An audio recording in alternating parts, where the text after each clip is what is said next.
Bonjour, bonjour. Alors, dis-moi tout. Je suis ici avec Marianne Sébastien, Voix Libre, et c'est les 30 ans de Voix Libre. Je ne sais pas qui connaît déjà Voix Libre, cette extraordinaire association, la plus extraordinaire d'après moi que je connais en fait. Et puis je pense qu'il y a, je sais pas, qu'il y a d'autres comme toi. En tous les cas, ça fait 30 ans que Marianne œuvre sur place en Bolivie et dans 11 autres pays avec beaucoup des gens que tu as aidés en fait. Hein. Oui. À la base, elle sort les enfants des mines, des tunnels, des ordures, donc des familles entières. Tu aides les femmes, tu vas travailler dans les prisons. C'est devenu un projet global. Ça Énorme. veut dire que j'ai commencé avec 12 enfants au fond des mines, mais il fallait bien s'occuper des parents qui n'avaient pas de travail, donc j'ai donné du microcrédit sans intérêt. Il fallait bien s'occuper de leur santé, donc il y a eu un programme de santé. Il fallait ensuite leur donner la possibilité de faire des entreprises, donc on a fait des entreprises de construction, des entreprises de vente, des magasins. Et c'est ainsi que c'est devenu un nouveau modèle de société solidaire où les gens les plus pauvres doivent aider d'autres familles. Donc ils ont des contrats pour aider 2 autres familles, sinon on ne les aide pas. Donc bien sûr qu'on les aide et qu'ils sont d'accord de... Tu me laisses ma fleur. Et ça veut dire que c'est très beau parce qu'en fait c'est une chaîne d'amour, c'est une chaîne de solidarité. Et j'ai commencé avec 12 enfants, aujourd'hui on a aidé 3 millions de personnes. Donc chacun dans son coin multiplie son projet. On a fait une maison de la justice à Cochabamba avec toutes les filles violées qui deviennent des avocates. Et ben à Potosí ils ont fait pareil. À La Paz il y a une nouvelle école qui se fait. Donc une école, j'ai commencé à Potosí avec un internat, tous les gamins des mines, mais on a fait des écoles à Cochabamba dans les ordures. Et au lac Titicaca, de nouveau, des écoles dans les îles du lac, à plusieurs endroits. Et des cités de la bonté qui réunissent tous les gamins qui sont des orphelins de féminicide.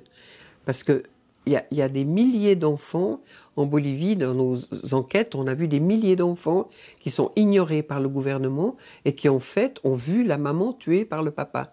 Donc c'est des orphelins de féminicide qui sont abandonnés à leur sort et qui ont besoin d'une thérapie intense, vous pouvez imaginer, d'encadrement spécial, d'accompagnement et beaucoup d'amour pour s'en sortir. Eux qui ont vu, qui ont baigné dans le sang, qui ont vu le père tuer la maman à coups de marteau ou à coups de fouet. Donc c'est des situations très difficiles, mais ce qui m'impressionne le plus, c'est qu'en fait tous ces gamins, ils sont hyper joyeux.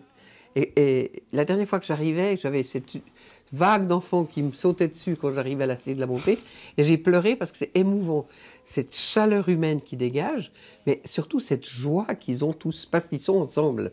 Et ils ont tous vécu la même chose. Ta maman est morte? Oui, ma maman est morte. Moi aussi. Toi aussi? Ah ouais, mais ils sont tous morts. Wow. Et simplement, ils relativisent cette situation, qu'ils acceptent mieux. Ils pardonnent en plus très facilement et tous ils disent qu'ils veulent voir leur père, même que le père est en prison et a eu 30 ans de prison comme jugement. Donc c'est assez beau de voir que les enfants sont des maîtres dans l'art de pardonner, de ne pas juger et d'oublier les choses. Et on fait beaucoup de thérapies compliquées, mais en fait les enfants, quand on leur donne de l'amour et quand on leur donne le droit d'aider les autres, ils se réveillent. Et je crois qu'on n'est jamais sauvé si on ne sauve pas les autres aussi. Donc dans tous nos projets, ils doivent aider d'autres personnes. Ils doivent aider un plus petit, ils doivent aider un plus souffrant qu'eux. Et les femmes, c'est comme ça qu'elles deviennent solidaires et que ça s'est multiplié tellement Voix Libre. Parce que les femmes, elles aident des femmes plus... On t'aide, mais tu vas trouver dans ton quartier des femmes qui vivent pire que toi. C'est ça. Et il y a toujours, en fait. Alors qu'ici, on tire souvent notre épingle du jeu, mais on oublie ceux de la base qui sont encore dans la rue, tu vois. Tu veux nous expliquer une histoire que tu as vécue voilà, c'est vraiment la voix du cœur, parce que le 6 mars, à Genève, nous organisons au Théâtre de la Madeleine. Oui, le 6 mars, il y aura une fête au Théâtre de la Madeleine, ici, et je pourrais vous raconter plein d'histoires ce soir-là. Et surtout, j'espère que ça va vous inspirer pour vous faire pareil et développer un projet dont vous rêvez, mais que vous n'avez pas eu le courage encore de lancer. Donc c'est vrai que ce qui m'a le plus touchée, je crois, c'est de vivre avec les enfants de la rue. J'ai vécu dans un tunnel tous les soirs avec une centaine de gamins qui étaient dans un tunnel. Et je crois que c'était très touchant parce que j'entrais à l'intérieur, sous la terre, où ils étaient tous réunis. Et quand je suis entrée, il y a eu un grand silence. Et ils ne savaient pas qui j'étais. Il y a juste un gamin qui m'a emmené par la main. Il y a eu un grand silence et tu sais ce qu'ils m'ont dit ? Ils m'ont dit « chante-nous quelque chose ». Et moi, je suis cantatrice, donc j'étais émerveillée, étonnée. Puis je leur ai chanté un chant.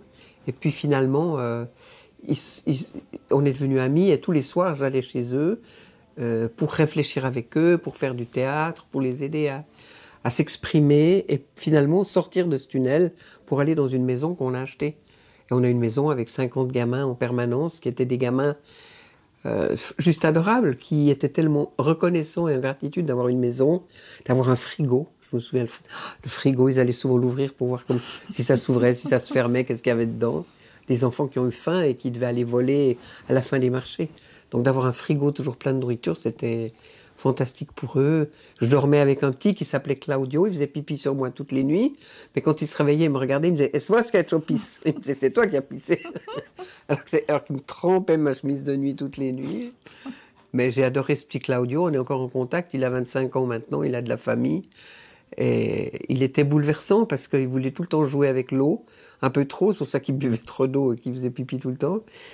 Mais c'était un gamin qui avait vu sa mère alcoolique mourir dans des convulsions terribles avec ses 3 frères et sœurs qu'on avait récupérés dans la maison. Donc, j'ai jamais tellement souffert de la misère, en fait, ou de la violence, parce que je vois pas ça, j'ai les yeux rivés sur le progrès qu'ils font et la joie qu'ils peuvent avoir. Et avec un enfant, c'est facile de le détacher de tout ça, parce que finalement, c'est passé. Et avec l'enfant, il a cette faculté d'être juste dans l'instant et de voir que dans l'instant, tout va bien. Il y a pas, pour vous aussi, il n'y a pas d'assassin à la porte, il n'y a pas de voleur dans votre porte-monnaie, tout va bien. Hein. Et on s'énerve pourquoi, on ne sait pas. Une habitude mentale un peu débile. Et puis ça, d'adulte. Et si on plonge encore vraiment dans le projet, en fait, c'est vraiment une nouvelle société parce que tout est pensé par rapport à justement comment vivre, comment planter les légumes, etc. Il y a en fait des cultures qui sont à 4000 mètres d'altitude et il y en a plusieurs récoltes par année. Donc c'est dans un... Hein, c'est des walipinas, ça veut dire tout est bien en Aymara. C'est vrai que c'est des cultures, on a inventé ça, on a creusé 2 mètres. Puisqu'il n'y a rien qui pousse dehors, il fait moins 20 degrés, il fait très froid, moins 10 à l'extérieur. Alors on a creusé 2 mètres, on a mis du terreau au fond, une charpente en bois et des plastiques au-dessus transparents. Comme ça, le soleil qui passe, il réchauffe tout. Et il y a 30 degrés dans ces serres et on a 4 récoltes par année, là où il n'y a rien qui pousse à l'extérieur. Donc c'est de se dire comment est-ce que... Il ne faut pas se désespérer, il y a toujours une solution, même quand il fait moins 20 degrés, il peut y avoir plus 30 à l'intérieur. C'est comme à l'extérieur de nous, tout va mal, mais à l'intérieur, c'est chaud. Et notre cœur bat encore. Il bat tout le temps. On ne sait pas quand il voudra s'arrêter, mais jusqu'à maintenant, ça marche. Touche du bois. Génial. Et on se réjouit vraiment pour le 6 mars à Genève. Donc vraiment, la voix du cœur. Venez, venez, venez. Et aussi, il y aurait Netanel, et c'est une soirée pour la paix. Justine, est-ce que tu veux venir aussi? Donc Justine fait partie du comité aussi. Et puis, peut-être tu veux aussi dire quelques mots encore. Ben, ce soir-là, il faut dire aussi, on va chanter un peu, on va vous montrer des films, on va parler, mais on va pouvoir chanter tous ensemble très rapidement et très bien avec 1 ou 2 techniques spéciales. Et puis Justine sera là aussi. Mais moi, je remercie Marianne pour tout ce que tu fais. Et puis 30 ans de voix libre, c'est quand même quelque chose maintenant. Oui. Et on se réjouit de faire cette soirée où il y aura le plus possible de personnes qui ont envie d'être rappelées par le cœur, oui, de venir à cet événement, de continuer à aider toutes ces personnes qui en fait, des petits qui étaient là quand tu les as connus il y a 30 ans, sont oui, maintenant des personnes qui font que ça s'étende. Et ça, ce modèle, il marche. Il marche aussi chez nous, hein, tu veux dire que ça marche. Parce que sinon, en fait, on est touché par le projet, on va le répandre de plus en plus. Exactement. Et il y a de plus en plus de fonds qui viennent, de plus en plus, parce que là, il y a une personne qui est aidée, mais qui aide 2 autres ou 3 autres, etc. Donc en fait, ça peut aller vite. Oui. Tout à fait. On va essayer d'attirer plein de gens et aussi peut-être des dirigeants des mairies de Genève pour qu'ils voient qu'on pourrait faire la même chose ici, de créer une société plus solidaire ici, à l'exemple des plus pauvres. Donc merci à tous et aussi Mars, s'il vous plaît.